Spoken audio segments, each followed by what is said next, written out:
This is the On Humans podcast with your host, Ilari Mäkelä. And as long-term listeners will know, I'm eternally fascinated by the life of hunter-gatherers. Now, I've already done many episodes on the matter, asking questions such as, do hunter-gatherers wage war? Are they egalitarian? Do they really work less for more? Last fall, I also did an episode on what is probably the field's most controversial topic at the moment. The question is it true that amongst hunter-gatherers, men hunt and women gather? Now, that episode was with Kara Okobok, and after doing that episode, I thought I had it all figured out. And in a style perhaps too characteristic of my own temperament, I concluded that there really was no fierce debate in this field. All scholars agreed in pretty much all the major things. Well, it turned out that I was wrong. I received several messages from various scholars explaining the gravity of the matter, and by early 2024, I really had no clue what to think about the topic. So I started digging more. As part of this digging, I had a conversation with Katie Starkweather. Now, Starkweather is an anthropologist who studies women's roles in a variety of cultures. And for years, she's been a thoughtful critic of many myths around women's behavior. But she has also become a critic of the recent enthusiasm around woman the hunter. So I thought she would be an excellent guide to this sensitive topic. Now, in this conversation, we touched upon the science around female hunters. We asked the basic question, is man the hunter an outdated theory? Is it true that women hunt just as much as men or close to the same amount? And this is all very interesting, but towards the end we turn to what I think is the most interesting question. Just, does it really matter? What's really at stake in this debate on who brings in the meat? What is at stake scientifically? And what about from the point of view of gender equality? Are male hunters a sign of patriarchy, for example, or is this a misleading assumption? And finally, what might chimpanzees have to say about this same topic? I hope that you enjoy this conversation. I also want to say that if you're interested in a kind of overall view of where my thinking around this stands at the moment, you can head to onhumans.substack.com, where you find a piece which is something half accompanying piece to this episode, but which really goes into a detail on all of the science in much more than we can in this one conversation. And actually, there I also reference a lot of archaeological work that in this conversation I was not aware of.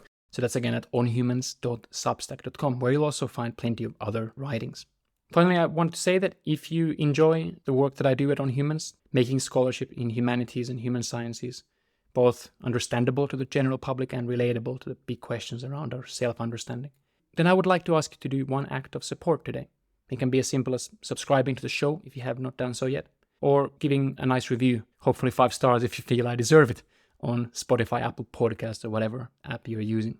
And if you're a dedicated listener and you really want to support my capacity to continue doing this work, which I give out for free, then you're very welcome to join the club of wonderful people who actually support me with a monthly donation at patreon.com/onhumans. So that's again, patreon.com/onhumans. Anyway, let's get the episode started.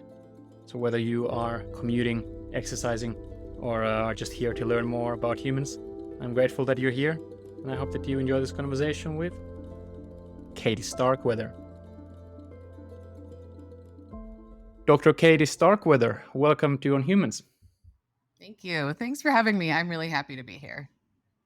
We're going to talk about a certain debate that has been sweeping through the anthropology, archaeology, human evolution departments during the past year. I thought maybe what could be a good way to start is if you want to tell your own impression or your own story following these things, what happened first, what happened then, and what exactly is this debate that has raised a lot of emotions on Twitter and off Twitter, etc. Yeah. Yes. I don't know if I'm going to fully characterize the debate accurately or not, but I will give it a shot. I think, over the years, I've seen a couple of the papers that have come out about women's hunting in the archaeological record. And I found them interesting, but I'm not an archaeologist, and so I didn't really dive deeply into them because, to be frank with you, it's something that we sort of know that women do, right, from the ethnographic record. Foraging societies around the world have lots of examples of women hunting. And so when I saw the papers, from archaeologists, I thought, yeah, that's cool. That's great. And the reason that these have been headline-grabbing things is because there is this strong idea that the way that societies used to be structured or still are structured when living from wild foods is that men hunt, women gather, period, or men hunt, women do something else. That yeah, that may be more accurate characterization. The women do something else, so we don't, Yeah, yeah, yeah. Yeah, Whatever else yeah. they're doing, you know. They do what they're doing over there. Right. There are lots of, I think in sort of media, in a very, sort of broadly defined or like public consciousness, there are a lot of very black and white portrayals of humans in the past and, and portrayals that are very simplified and not at all nuanced as they tend to be and end up being relatively inaccurate. And so yeah, I think it is was probably quite shocking to people. And then I read the Scientific American piece that Dr. Kara Achenbach wrote. Oh, by the way, for listeners, I have an episode with her. That's episode 29, and she wrote them with Sarah Lacey, right? And they were based on two peer-reviewed articles that they had published just before in the American Anthropologist. Yes, that's right. So I read the Scientific American piece and I thought, well, like honestly, my first impression was, well, they're sort of setting up gender divisions of labor as a bit of a straw man argument here. But generally, I think this is a really interesting argument that, that there is evidence in the archaeological record that women were hunting. I'm not at all opposed to the idea that women probably hunted more than even a lot of anthropologists assume that they hunted. Like that seems fine to me and totally reasonable. And I thought the argument that particularly Kara was making about the sort of physiological adaptations that we see in modern human women, females, could have been adaptations to various things about hunting. And I thought, what an interesting argument. And yeah, and so I ended up reading the two American anthropologist pieces and had a much more sort of visceral reaction to those that was more in the negative direction. Okay, okay. Well, let's double click on that. Why the visceral reaction? Well, I'm gonna be frank with you and just say that I have read many of I think most of the sort of more recent pieces about women's hunting, and they all tend to sort of fall down on this argument that there was no gender division of labor in our deep ancestral past. And I still fail to understand why women hunting equals no division of labor. Okay, so the difference here would be between two views. On the one extreme, you have people say a woman cannot hunt, a woman never hunt. On the other extreme, you have people who say that whether you're a man or a woman makes no difference to whether you are more likely to hunt or not. And what you're saying is that you think that it's neither one of those. Yeah, and that is exactly what I think. Okay, okay. So let me just first say that basically, even though I don't personally study hunting and I don't work in a foraging society, generally a lot of my work has, whether intentionally or not, been pushing back on this idea that there is a binary, that women do X, therefore, whatever was true in our evolutionary history, and men do Y, and therefore whatever was true. And that actually, what's far more important is to look at the variation among women in what they're doing to understand how, women evolved and how they made decisions throughout evolutionary history. So What would be an example from your past? my work mostly focuses on has focused on how compatible women's work, broadly defined, is with childcare.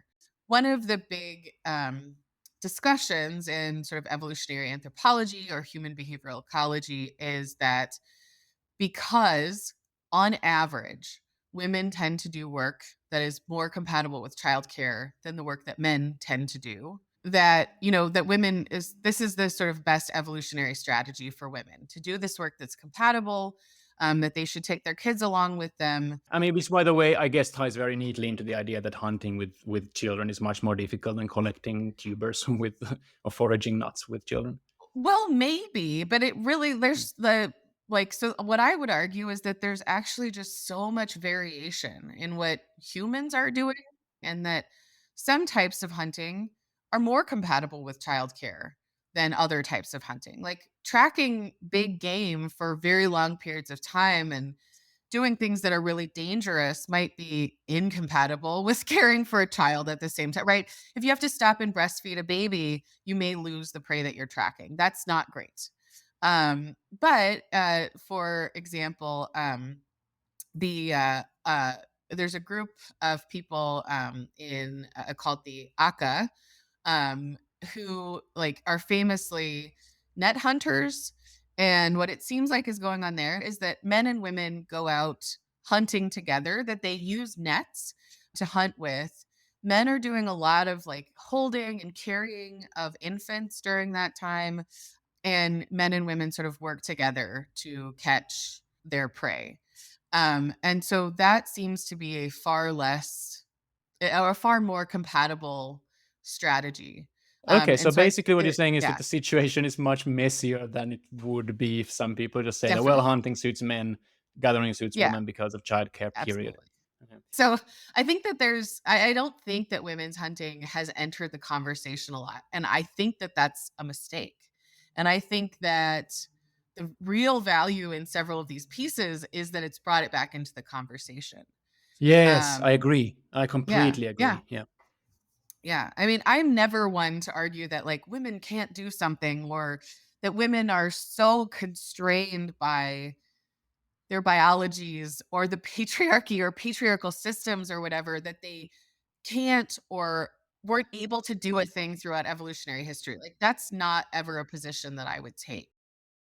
Well, so far, I think that besides your point that you did not completely agree with the pieces that you mentioned by Lacey and Okobok, everything so far that you've said is suggested you're not one who is most likely to be angry about their argument. So, what do you think that they get wrong? I mean, you've said on a very, very broad level that you do not think that the fact that women hunt means that women and men hunt an equal amount or hunted an equal amount in the human past. And here's my problem with this is that I saw some reactions online to these pieces about women hunting, and we can all guess two extreme positions that that emerged Yeah. on the more accepting and celebrating side. I mean, some of the comments were very, very thoughtful and nuanced, but there was also some comments which were like, well, of course, like who would have ever thought that there were sexual divisions of labor? Only patriarchal sexist researchers. And this is the only way these ideas could have come through. And I was like, well, I don't want to diminish the possible role of sexism in some writings or even in the field, but it doesn't seem to be that that's the only possible source. I mean, the more likely scenario is just that it seems to be that anyone who's tried to put numbers on how often men hunt and how often women hunt on in modern hunter gatherers gets numbers which are very, very far from 50-50. And first of all, do you feel like is that an accurate characterization of the field? Yes. Okay, well, if that is Yeah. then the interesting thing is that Kara Okobok then said that, well, she's going to refer to a paper by Kara Warscheffler, another Kara whose lab recently published this piece, said just when you scratch the surface, this kind of idea that in modern day hunter gatherers, men hunt, women gather is false. And I wasn't completely convinced by the argument. We had a productive conversation about it in that episode, but my point was that yes, but this paper only shows that women sometimes hunt. It doesn't say anything about there being anywhere close to 50-50. Any instance of women hunting was coded as yeah, this is a society where women hunt. So it wasn't really addressing the whole point. And my conclusion in a piece that I wrote about this on Substack was that besides the role of sexism, maybe one of the big problems of why people like me a year ago would say sentences like men hunt, women gather is just because people at some point in the communication chain has slipped from more to all and from some to none, and so that there is this kind of exaggeration from 80% to 100% or from 15% to 0% or whatever. Do you find, first of all, what do you think of that diagnosis of the situation? Would you broadly agree, or what do you think? Yeah, I broadly agree with that. I think, listen, I think that there's two potential questions that a person could ask here with like modern sort of ethnographic data about hunting. The first question regarding women, the first question is in how many cases or how many societies or communities do we have evidence that women ever hunted or that women sometimes hunt. And from that, you cannot make claims about whether sexual or gender divisions of labor exist because there's no like there's no understanding of frequency or likelihood. Yeah, I think men and childcare would be a good example here. Is that it's on probably in most societies, men have sometimes engaged in one act of childcare. It doesn't mean that women wouldn't bear the brunt of childcare in most societies. That's right. That's right. Yes, women basically always bear the like do the majority of childcare. One man once changing a diaper does not mean that there is no sexual division of labor. Yeah, and there's a ton of variation in how much care dads are giving and what kind of care they're giving and all that kind of stuff. And that's great and it's a really interesting question. But it doesn't mean like you can't then extrapolate from that and say that there's no division of childcare labor because there clearly is. And so the other question then about women's hunting is how frequently does it happen? Even if we just look at the cases where it does happen, how frequently does it happen? And the other side of that coin too is how frequently are men gathering plant foods? And so the frequency piece of it is the real problem or the real crux when it comes to establishing a division of labor or Yes, yes, yes. not. This was exactly my concern. There's actually a third question probably which you didn't mention. Well, you did say that two questions if you look at the ethnographic record, and then there's a third question if you talk about human evolution, which is how relevant is an ethnographic record to the human past. So why don't we take those three questions one by one? First question is, in how many societies that we've studied do women sometimes hunt? That's where Carol Warsheffler's lab suggests it's around 80%.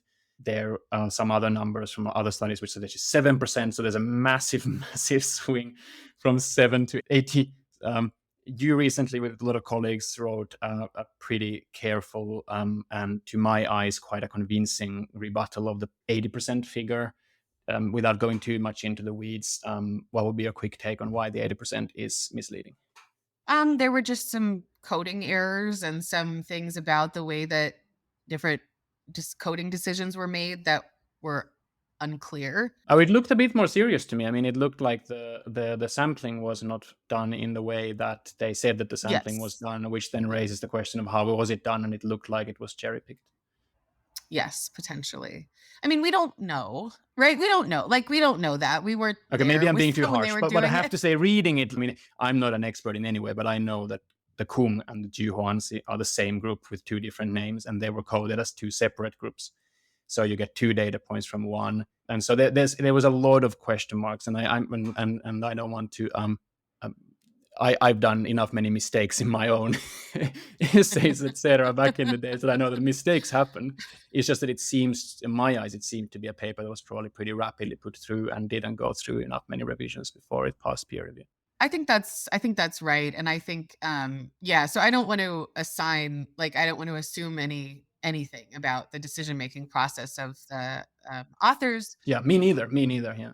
And when I said cherry picked, I didn't mean necessarily that they were maliciously cherry picked, but it might have been that it was just well. I remember reading this one thing. Let's take it in the sample. Although, I remember reading that thing. Let's take it in the sample, which is a kind of natural way to collect a sample, but it's not a scientific way to collect a sample. That's right. That's right. That's exactly it. And so you just like you have to be if you're going to do one of these sort of cross-cultural kind of mining of the literature or mining of a database papers, you have to be super clear about how you made the decisions that you made.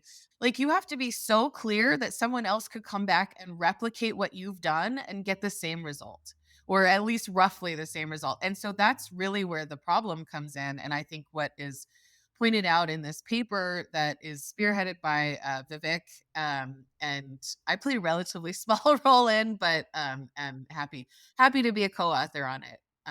So yeah, it's just it ends up being a misrepresentation for lots of reasons, as you sort of laid out, and it's very important because then you have people making claims and they make claims in the paper about the relevance to this of assuming a sexual division of labor and in current living populations as well as past ancestral populations. Well, focusing still on the current living populations, living from wild foods, hunter-gatherers, foragers, whatever we want to call it. So I enjoyed reading the paper, and I have to say that I will never use the 80% number myself. But I have to also say that, as we discussed before, I just did not find that question so relevant. And what I was most upset about was, on the one hand, that you had so many responses to this that were frankly quite sexist and quite nasty online. And on the other hand, I saw newspapers advertising, I can't remember which newspaper, advertised this paper as finally proving that men get over it, women hunt it just as much as men. And I'm like, well, but that was never even the point of the paper. At least it wasn't the point of the data. And Right. so, Yeah. That's uh, yeah, I don't know how to say.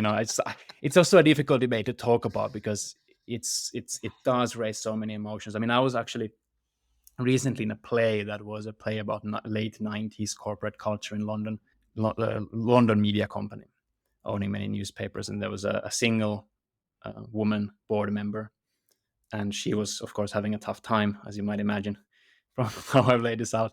And at one point, this, I think it was chairman of the board, gives a kind of mansplaining talk about how she should do this and he should do that, and says, men, we are hunters, we take risks, and you, woman, and so it's just so seeing that scene, I was just so like felt so sad for people like Kara Warsheffler, people like Kara Okobo, people like Sarah Lacey who have to live with those kinds of people sending them emails. And I happen to having spoken with two of those three, I know that they get a lot of this kind of stuff. And this is also, I think, why it interests people. But I also don't want.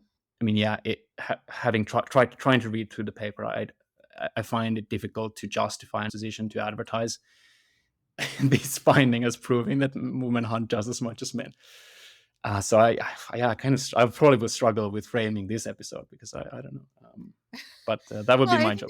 but I mean, I do think I am totally with you on this.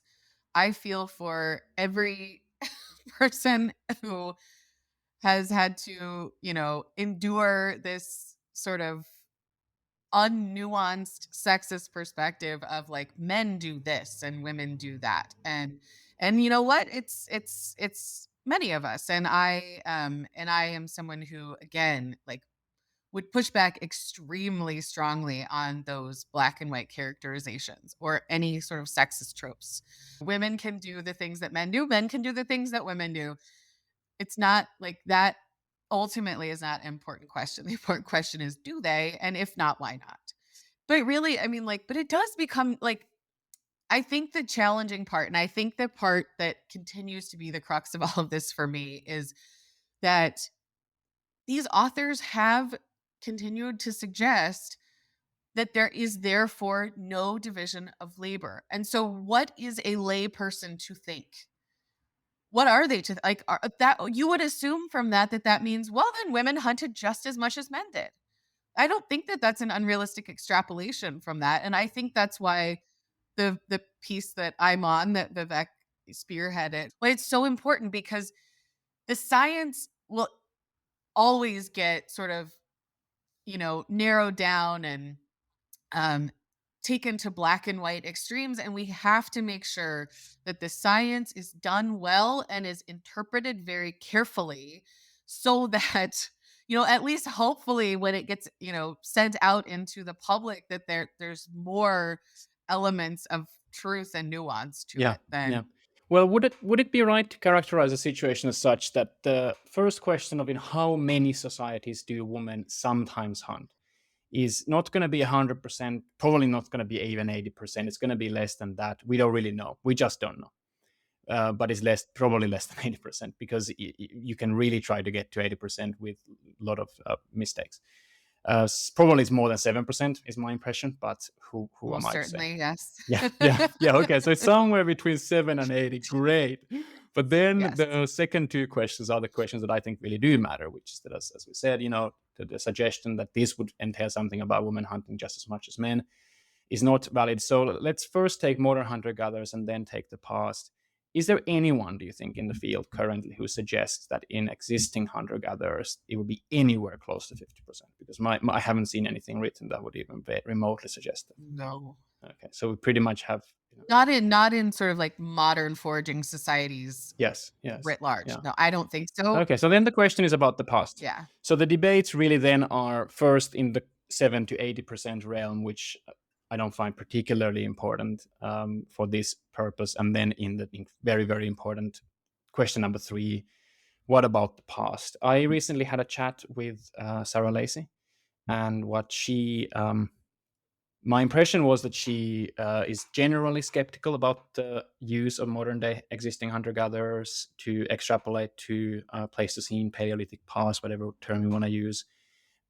She is a paleoanthropologist looking at skeletons, looking at bones, and her take on it is that, and this was actually interesting that came through from our conversation. She said that she's completely happy with sexual divisions of labor having started to emerge around 20,000 years ago. So twice as far back as agriculture.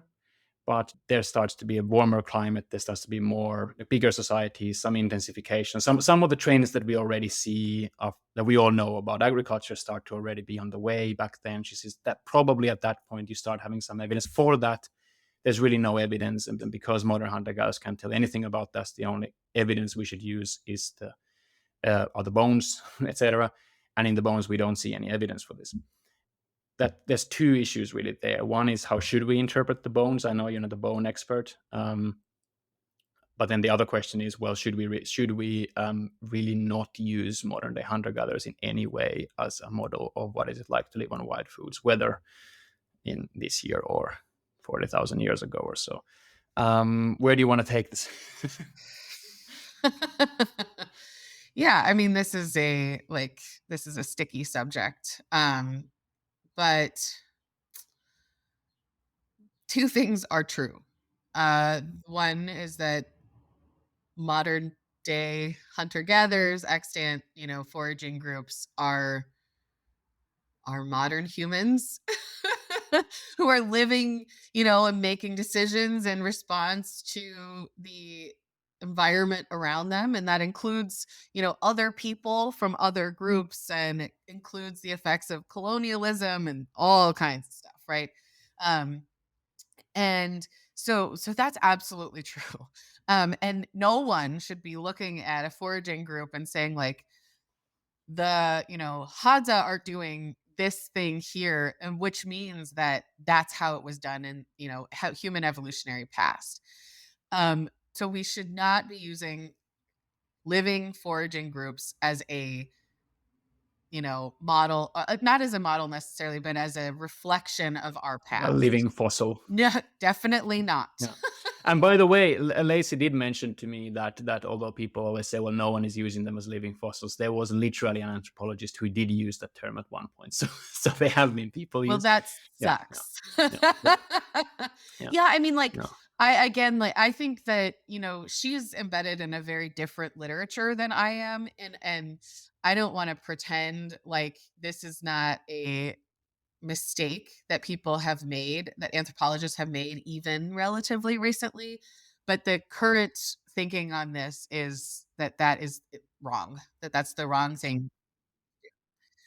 So I think the current thinking, and I'm a behavioral ecologist, and so basically, like, my framework of understanding human behavior is that humans are flexible, that we've evolved to be these flexibly behaving beings that respond to our environment in the framework would suggest in predictable ways, and we know that humans almost never respond in predictable ways, but nevertheless. And so what we do know, the other thing then that is true, and what we do know about sort of extant hunter gatherer groups, or extant foragers, is that there are specific sort of dimensions of behavior and ecology that they live with that are certainly not replicating our ancestral past, but are closer to an ancestral sort of ecological and social conditions than what we live with in the United States. And if you're trying to understand how people who make their living from hunting animals and gathering plant foods and not having a food surplus, and potentially, although this is changing, but potentially moving around, being relatively nomadic or semi-nomadic, you have to look at groups that that live their lives that way. And so in that sense, like, the best way that we have to understand how people make decisions given those circumstances is to look at groups like modern foraging groups who are living in more similar Yeah. circumstances. and So and we I do think see that's when fairly we look at modern, unsatisfying, but yeah. No, it is quite. I mean, the way that Nikhil Chowdhury, who I talked recently with, I don't know if you know his work. He's also an evolutionary, a behavioral ecologist from Cambridge.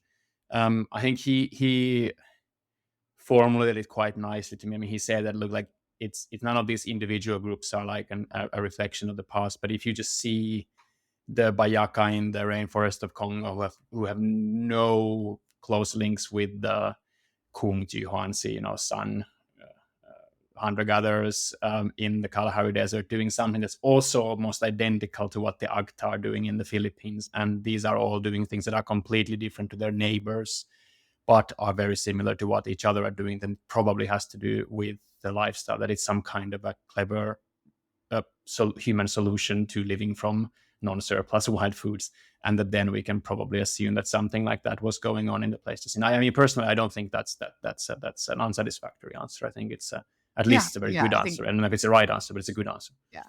Yeah, I think that's a totally reasonable Yeah, explanation. yeah. Another And problem I had, and I did talk about this with Lacey, is that when she says that we don't have evidence of sexual division of labor from more than 20,000 years ago, there's two things that sentence can mean. It's one thing to say that we don't have positive evidence, and it's another thing to say that yes. we have evidence that there was nothing.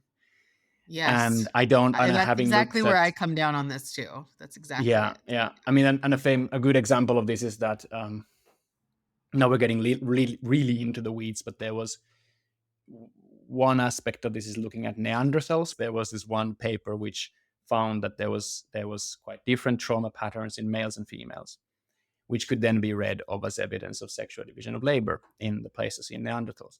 Well, then actually, when you do the statistics, it turns up that the sample size is too small. You cannot make that conclusion. Okay, fair enough, but you cannot from that make the alternative conclusion that we have evidence that there wasn't sexual Yes, division of I labor.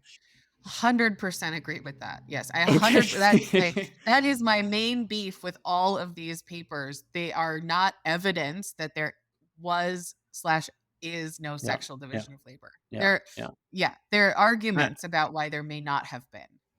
and so, I mean, I think then if we would try to find some kind of a common ground between various parties of the debate, would it? Let me try to try to say the most neutral position, and of course, I cannot have other people's voices in here. I wish they would have actually suggested a debate or conversation between different people. It hasn't happened yet. Um, but we could say that in modern day hunter gatherers, there are groups where women hunt sometimes, there are groups where women do not hunt. We don't know exactly the frequencies, but generally speaking, men hunt more in almost all societies, to the extent that there are no serious suggestions to the opposite. Uh-huh. However, we don't really know. However, we do not of course know how much this tells us about the Pleistocene past. From more 20,000 years ago onwards, we have some skeletal evidence suggesting that there's some difference in the trauma patterns. There are maybe ways to explain that out. We actually talked a lot about this with Kara. But probably there started being at least something more than 20,000 years ago. We don't really have that evidence, but on the other hand, it's really, really questionable whether we have evidence to say anything. And so Yes, we are clouded in mystery for that period. that's right. Good so far? Yeah, and I think the argument that I heard Kara make on your podcast was that this would suggest that we shouldn't start from a place of assuming a sexual division of labor, but Yes. that we should start from assuming the neutral and go from there. And I mean, I don't have a problem with that, but we just have to be careful about how we present that and interpret the data, I think. Well, hold on, but I mean, of course, there's two ways to say that sentence. One is that before we have any evidence, we should start from a neutral position. I think that's a very kind of easy place to start. Yeah. But then there is the big question of, well, how meaningful is the behavioral ecology evidence? So looking at modern day hunter gatherers and using them as a model, some kind of a Well, model of the past. yes, and also I think another place that we can look is to sort of our most, our most recent, living ancestor, which are non-human primates. So probably chimpanzees, maybe bonobos, and ask, what do they do?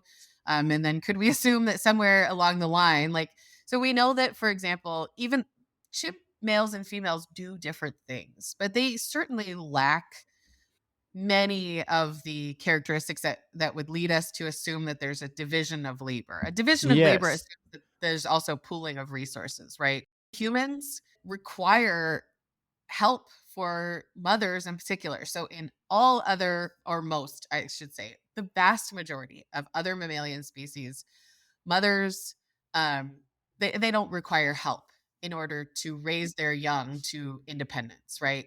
But in humans, we do, because we have this really bizarre life history strategy in which we have super long lifespans and we have these really extended periods of childhood dependency that not only there are theories about why that is, but regardless of the explanation, the result is that now, parents, whichever parent you want to choose, or both parents, have multiple children who are at different stages of dependency, meaning that they need different things or that those needs have to show up in different ways.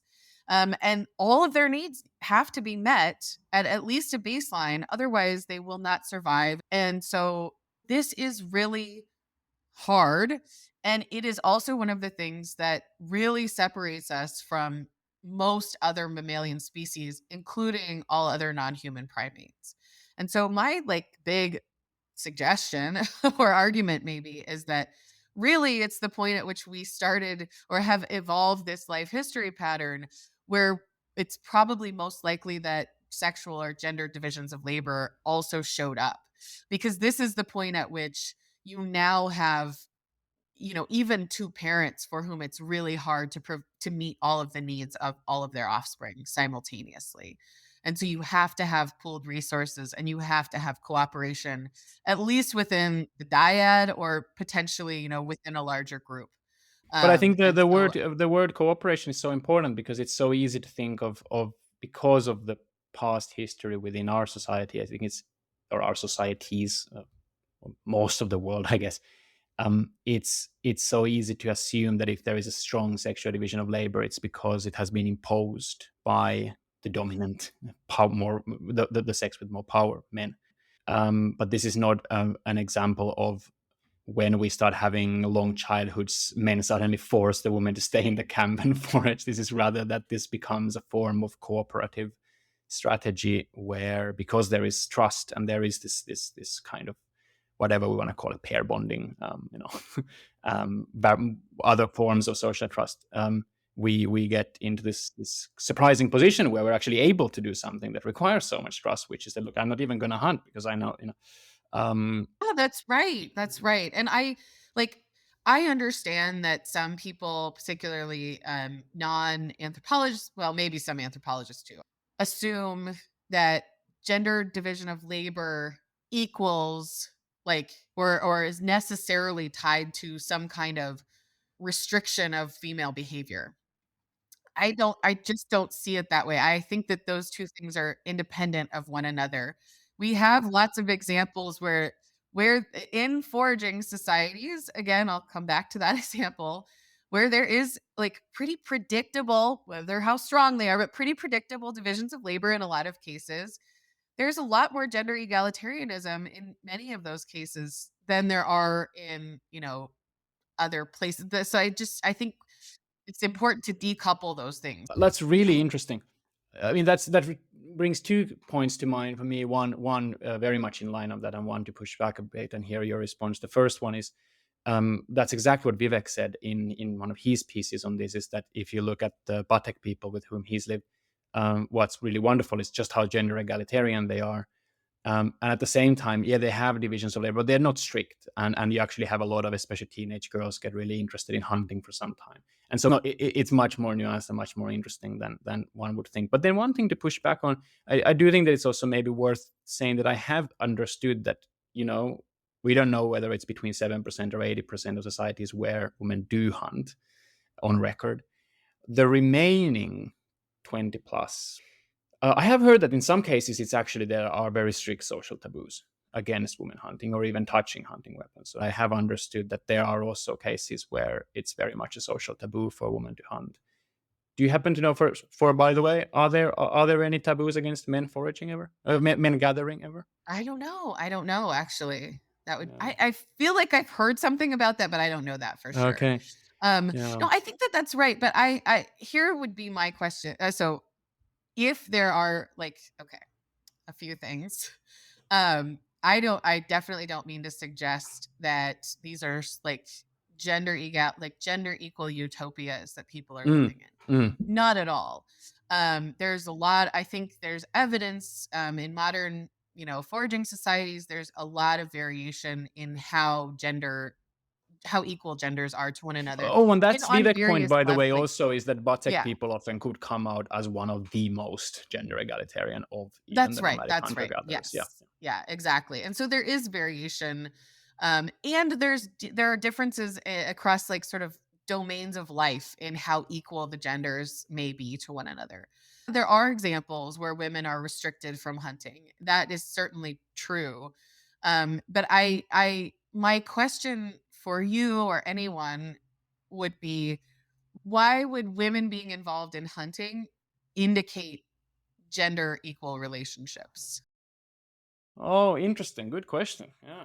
Like, it shouldn't have to, right? Yeah. I mean, that's a really, I guess that might show my biases. Yeah, because we tend to think of hunting as cool and very manly, and Well, then that women yeah, just sort of really. exactly, exactly. Hunting is like the cool, interesting thing. That is such a good question. I'm so happy you asked that question. I'm so happy you asked me that question. Yeah. Social taboos against hunting would certainly indicate lack of equal relationships, but just the act of women not hunting shouldn't really indicate anything about control or the equal relationships between men and women. Very, very thoughtful. Very thoughtful.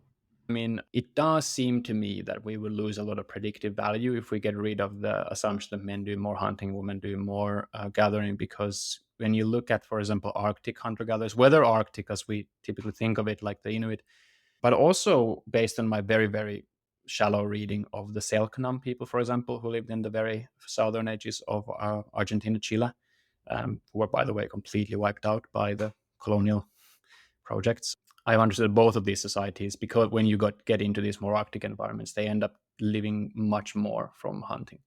And they do end up also being significantly more likely to have male centered uh, power structures. Just when looking at these nomadic hunter gatherers, I think that often the ones who rely more on hunting because of being in ecologies that rely on hunting, they also are more likely to show evidence of what we might call patriarchy. But this does look like if I would have just read Okabok Lacey, Warsheffler, I will be kind of bamboozled when I meet the Inuit case. Well, why don't the women just get to hunt too? What's the big problem? Is it just some kind of haphazard patriarchal norms, or is it because men have more upper body strength on average, and therefore it just ends up being a kind of winning strategy to employ them in these kind of strength-based tasks? So, what do you think? The short answer is I don't know. I don't know, but you're right that this is a trend, and it's a trend that we see in some Amazonian communities too. In the places where there's fewer plant foods available, men bring in the majority of resources to the household.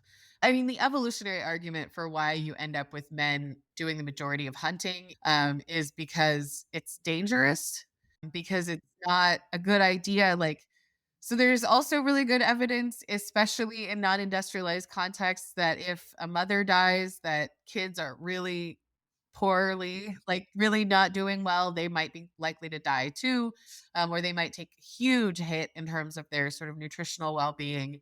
That moms are super important. And so from that perspective, from an evolutionary perspective, like you would not want mom to die or become like incapacitated and unable to function, right? And so that's the evolutionary argument for why men are doing the I hunting in see. those Yeah, yeah. contexts. Classic putting men to do the dangerous jobs. Yeah. Yeah. Yeah, yeah, yeah. I mean, no, I mean it makes sense. So not only physical capacity that Right. perhaps things like upper body strength, but also the fact that losing the men is, as an individual, is less catastrophic for the kids. Yeah. And the reason that one gender is able to take on more risk is because the other gender is getting more reliable resources.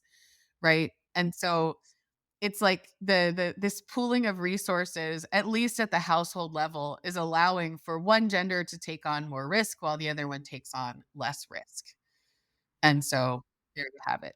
But, one of the papers that I wrote showed that in the community I work with, some of the women actually take on more economic risk than the men. But also, I recognize that's a really unusual pattern across cultures. Back to divisions of labor. Yeah. Okay. Well, that's a great place to start coming to an end, but I can't let you go quite yet because I was finished with the same question. I just how has your research shaped your outlook on humanity? Yeah. I mean, I've been thinking about this ever since you sent me the question. And I think, I so I mean, I could certainly give you the answer that I kind of just gave about how women are strategic decision makers. Something that I think does often get lost in evolutionary discussions about women and men's behaviors. But I think the thing that, after having done, more than 10 years of field work, and having lived in and spent time in multiple different sort of cultural settings, I think the thing that always is so striking to me, and the thing that I really try to get across to my students when I'm teaching, is that humans everywhere are the same in lots of ways. That basically we all have the same needs. We all want for ourselves and our families and our loved ones to be happy and healthy, and to have, relatively good lives. Young people are worried about finding partners in lots of different, cultural contexts. Like, adults who are married are often worried about having kids, or they're worried about the way that they parent their kids. Like, these are, even though many humans have different ways, or different ideas about how you achieve sort of the same ends, we're all like worried about and sort of want many of the same basic things. And I think I find that personally very comforting, because there are these sort of basic things that tie us all together. Dr. Katie Starkweather, thank you for all of your research and very clarifying and exciting conversation today. Thank you so much. This was a lot of fun. Okay, so that was the episode for today. Thank you for sticking with us until the very end. And if you did enjoy this episode, do consider sharing it with a friend. Do subscribe to the show if you haven't done so yet. And I would really ask you, if you think that I deserve it, to give the show a nice review on Spotify, Apple Podcasts, or wherever you get your shows. And as I said in the introduction, you can also head to onhumans.substack.com now to read my more thorough analysis of where I think the scholarship stands on Is Man the Hunter Dead? And finally, if you appreciate my work and want to support it, do head to onhumans.patreon.com. Thank you for everyone who supports me already, and I hope to see you next time. Until then, take care.